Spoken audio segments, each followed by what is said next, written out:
Shalom à tous, j'espère que vous allez bien. Moi, je vais super bien. Alors, chers frères, chers internautes, le sang, c'est la vie. Il y a la vie dans le sang. Vous pouvez faire le constat, dans les hôpitaux, on recherche toujours du sang pour sauver les malades.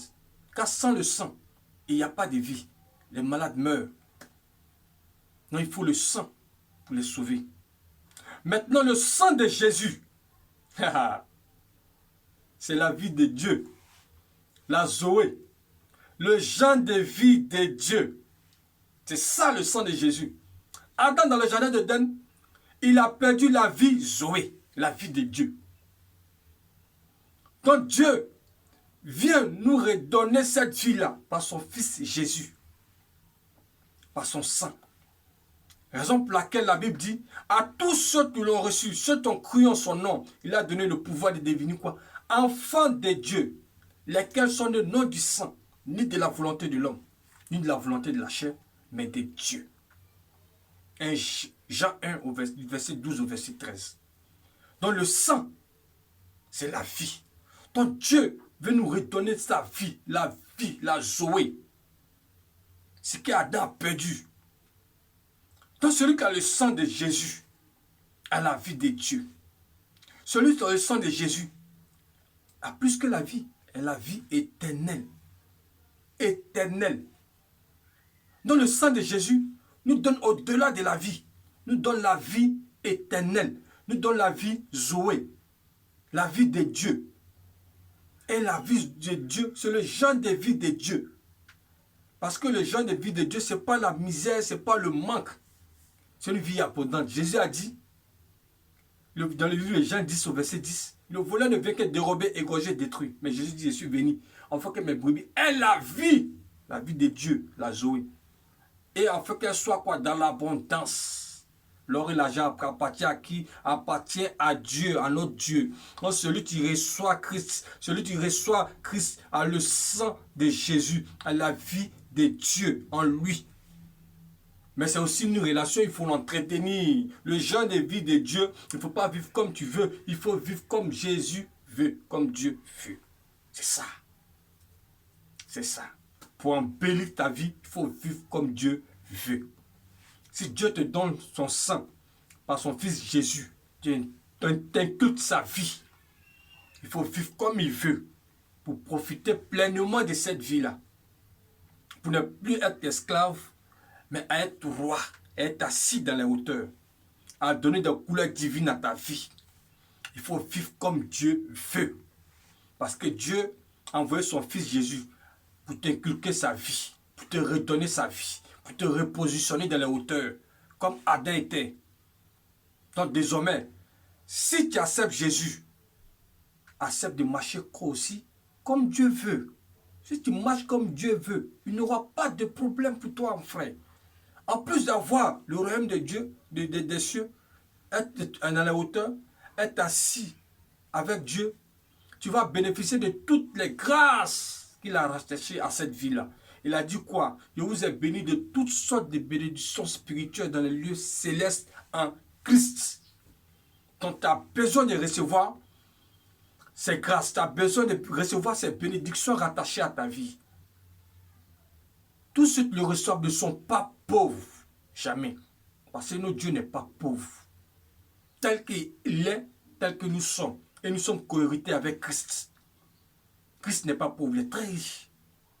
Donc nous sommes riches.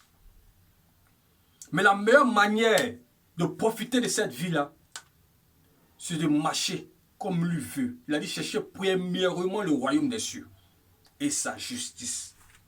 Il faut marcher dans sa justice. Il faut marcher selon sa parole. La vie chrétienne, je répète encore, comme je fais habituellement, c'est d'avoir une relation avec Dieu en la personne de Jésus.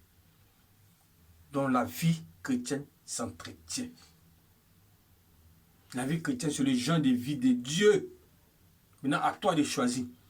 Soit tu choisis de vivre selon la manière de vivre de Dieu, soit tu choisis seulement d'être sauvé. Parce que c'est un package. C'est un package. Il y a la vie éternelle dedans. Hein? Et puis il y a l'héritage dedans. d'autres acceptent la vie éternelle et refusent l'héritage. Il n'y a pas de problème. Mais ce sont les œuvres aussi qui nous accompagnent. Donc ne sois pas surpris. Ne sois pas surpris. Frère, donne ta vie à Jésus. Réellement. Maintenant, toi, tu ne l'as pas encore accepté. C'est maintenant, il faut l'accepter. Parce qu'il revient bientôt. C'est la vérité. Jésus est le chemin, la vérité et la vie. En dehors de lui, il n'y a pas d'autre vie.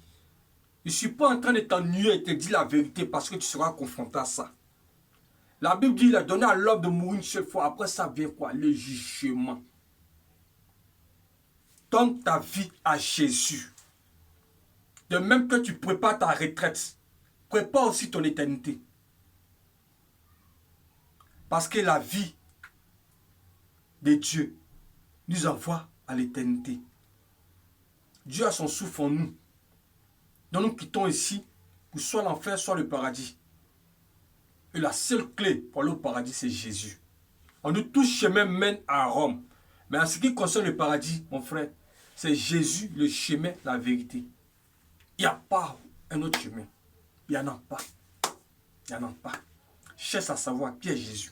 Tu verras. Jésus, c'est le sauveur de l'humanité. Jésus est le chemin. Le seul chemin qui sauve, c'est Jésus. Nul n'ira au Père sans passer par lui. Tu ne peux pas aller au Père directement. C'est impossible. Tu dois passer par Jésus. Tu dois passer par Jésus. Tu dois passer par Jésus. Tu ne peux pas aller au Père encore en passant par quelqu'un d'autre. C'est impossible. Je vous salue la veille, mais c'est faux. C'est pas Dieu. C'est pas Dieu. C'est douloureux, mais c'est la vérité. C'est pas Dieu. Il a dit tout ce que vous demandez quoi? À mon nom. Tout ce que vous demandez au Père à mon nom, je vous l'accorderai. C'est par Jésus qu'on arrive au Père. Pas par quelqu'un d'autre. Jésus est le chemin, la vérité. Et c'est à cause de cette vérité qu'ils l'ont crucifié. Mais gloire à ça, redit au Seigneur, parce qu'ils nous ont fait du bien. Et c'est la vérité. C'est la vérité. La vérité, on ne peut pas la maquiller. Frère, nous sommes dans les derniers temps. Face à ces inondations, ces pluies, ces bâtiments qui tombent, c'est des signes qui annoncent les derniers temps. Même les pays développés en souffrent. Inondations partout, l'eau partout. Pourtant, ils ont tout prévu. Même des caniveaux, mais zéro. Ce sont des signes qui annoncent. Donne ta vie à Jésus. Règle ta vie maintenant. Accepte le sang de Jésus. Accepte Jésus. Ma prière que tu reçoives Christ. Reçois Jésus. Quitte les raisonnements. Donne ta vie à Jésus. C'est la solution. Accepte Jésus. Accepte de vivre comme il veut. Pas comme toi tu veux. Comme il veut. Et tu vas voir. Ta vie sera embellie. Ta vie sera embellie. Tu vas vivre la vie de Dieu. La Zoé. Que le Seigneur te bénisse. J'espère que tu as compris. Donne ta vie à Jésus, c'est maintenant. Après ta mort, toutes les prières qu'on va adresser à Dieu, c'est nul et sans effet. Et c'est la vérité. La religion est limitée, mon frère. La religion ne sauve pas. C'est Jésus seul qui sauve. Donne ta vie à Jésus. Celui qui te dit le contraire, il ne t'aime pas. Celui qui part à l'église et puis il te dit, oh, il ne t'aime pas. Il ne te dit pas la vérité.